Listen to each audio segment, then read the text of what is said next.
Narito na ang Tagalog movie breakdown ng pelikulang Predator 2. Ano-ano kaya mga dapat mong malaman na tatagong detalye at kwento sa likod nito?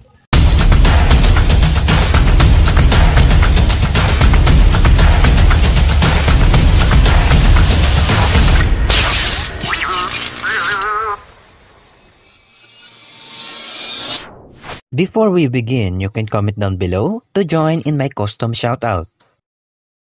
Matapos mangyari ang ilang misteryosong pagkakamatay ng ilang tao, napag-alaman ni Harrigan na isang alien ang gumagawa nito.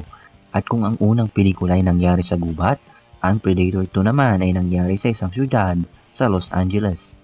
Ang alien na makikita natin dito ay tinatawag na Predator o Hunter, o sa wikang alien, isang Yautja.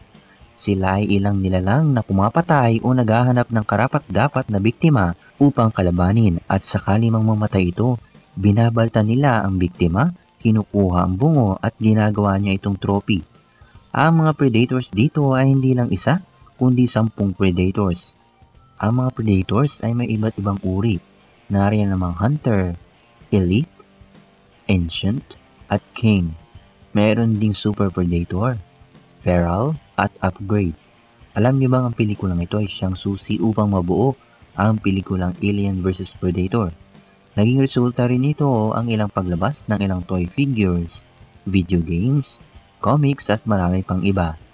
At speaking of comics, alam niyo bang ang eksenang ito ay hango sa isa sa mga pages na mula sa comic? At alam niyo bang isa sa mga trophy ng Predators na ito ay isa sa mga bungo ng aliens o xenomorph?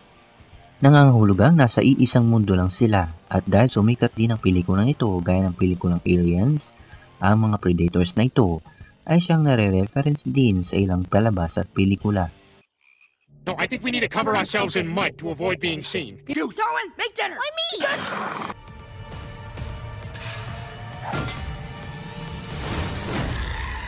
Yan na nilang lamang sa mga napansin ko sa pelikulang ito. May nalimutan ba ako? Just comment down below.